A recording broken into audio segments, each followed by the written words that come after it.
ये आग उस दिन तक नहीं बुझेगी जिस दिन तक हम अपने समाज को ये नहीं समझाएं कि लड़की और लड़का बराबर हैं।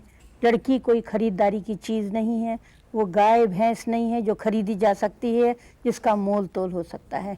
और ऐसे समाज को संगठित करने के लिए सब समाजदारी इसके भागीदार होंगे। जिस दिन हम छोड़ देंगे कि हम दहेज न देंगे और न लेंगे, दोनों का ही कसूर है। देने वाले को भी मैं आज दोषी ठहराती हूँ, क्योंकि अगर कोई देने वाला नहीं बचेगा इस संसार में, तब लेने वाला कोई नहीं रहेगा।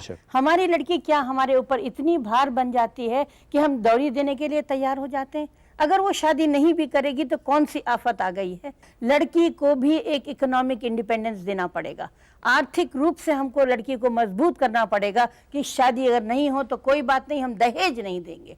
हमारे अभी डाउरी लॉ में भी कई त्रुटियां हैं। एक तो इमीडिएट नॉन अवेलेबल ऑफेंस हमेशा के लिए होना चाहिए है भी, लेकिन उसको इम्प्लीमेंट भी करना चाहिए। Why isn't this implemented? हाँ, कोई भी कैसे बेल पे छूट सकता है। दूसरा, इमीडिएट अरेस्ट होना चाहिए। एक स्पेशल कोर्ट का होना जरूरी है, ताकि ये केसेस, हमारी बहन बैठी हुई है यहाँ पे, 21 साल के बाद भी अगर न्याय नहीं मिला तो क्या फायदा, वो कोई न्याय नहीं होता है। हमें स्पेशल कोर्ट बनाने ही पड़ेंगे और स्पेशल कोर्ट्स में इसको रखने पड़ेंगे। Family courts are not competent enough to take these cases.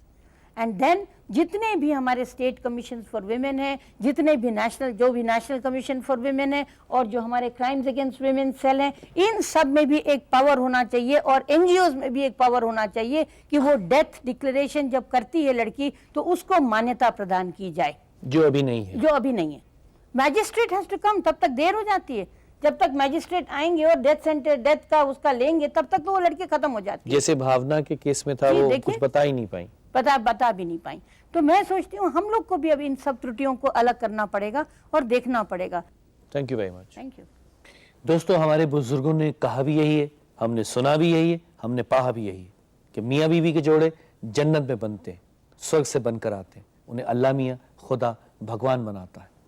अगर ये सच है तो फिर दूल्हे बिकते क्यों हैं, ख्वाब खरीदे क्यों जाते हैं, उम्मीदों की बोली क्यों लगती है? हमें कोशिश करनी चाहिए कि ये बाजार जल्द से जल्द बंद हो जाए, खत्म हो जाए, रुक जाए। हमें कोशिश करनी चाहिए अपने इस मुहिम में, आंदोलन में, मूवमेंट में हम कामयाब हों। हमें कोशिश करनी चाहिए।